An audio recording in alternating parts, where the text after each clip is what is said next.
What's good, everybody? Welcome back to my channel. I'm Zamir from XCC Tunes. In this video, I'm gonna talk about the reason why I'm still using Cubase instead of Studio One. So here are my 3 reasons why I'm still using Cubase. In the previous video, I talked about transitioning to Studio One, and the main reason I switched to Studio One, I noticed some lagging when I load some plugins in Cubase, and also when I have a lot of tracks in a project, it gets a bit laggy. Okay, I thought that Cubase is so heavy for my computer despite having a 12-core Windows PC. I thought that by switching to Studio One, which is a little bit more easier on CPU, will help my workflow and also improve my productivity.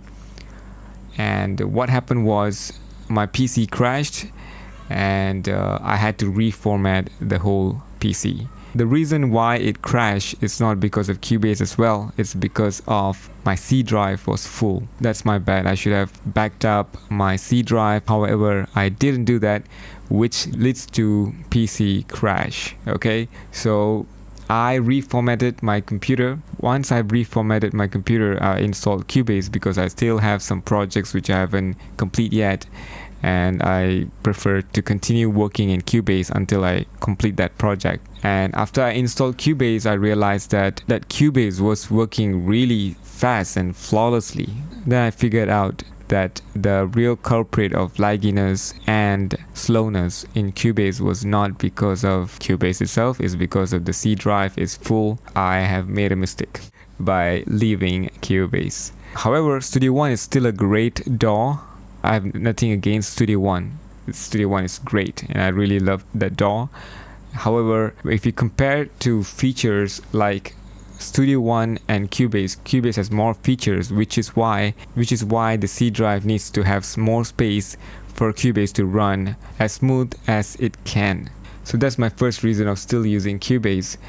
The second reason is I know Cubase like the back of my hand. I've been using Cubase for more than 10 years. I started with Cubase 5 and then upgraded to until Cubase 12 now. And I know everything that I need to do in Cubase. So my workflow, my creativity, everything is working flawlessly with Cubase. So I know, like subconsciously, I know what I want to do and I can achieve it faster in Cubase. I don't have to think about the technical part of how to make whatever I hear in my mind. So for example, if I have something in my mind and I want to produce that sound, I know exactly what to do in Cubase to produce it.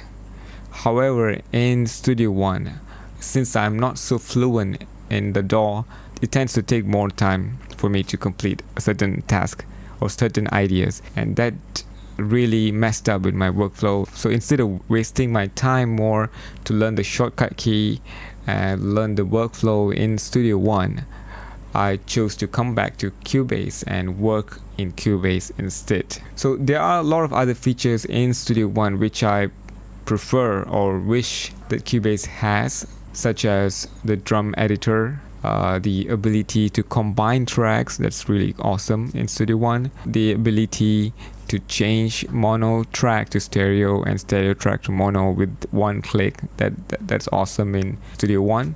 I wish Cubase have that.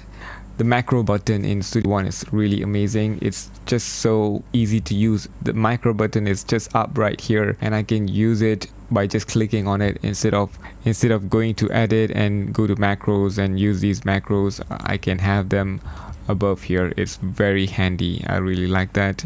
I wish Cubase have that as well. However, there's more other useful features in Cubase than Studio One. For example, this audio align features, Dolby mixing features, and MIDI remote features. These are really advanced features in Cubase which I would definitely don't want to miss if I switch to Studio One.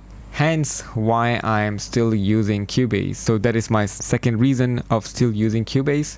The third reason is Cubase Clubhouse live session every week. There's no other DAW maker that I know that does this on a weekly basis. And it's not only one time, they do it twice a week. That is so awesome. That shows that Cubase really cares about the users.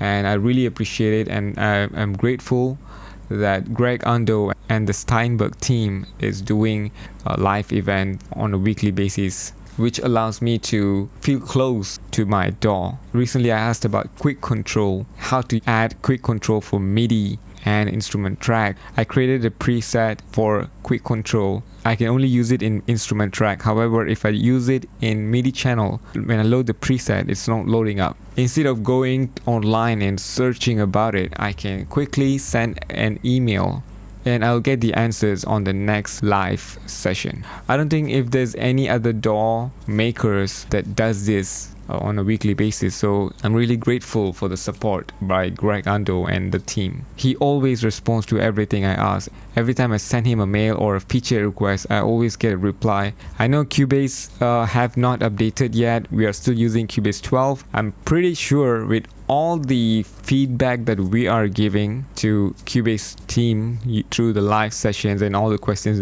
that I've been asking, I'm pretty sure Cubase 13 is gonna be really amazing. So that's the 3 reasons why I still use Cubase, and you'll be seeing more videos of me using Cubase. And Studio One is a great DAW. I have nothing against it. It's an amazing DAW. If you want to get it, go get it. It's all about preference. So thank you so much for watching, guys. I'll see you guys in the next video.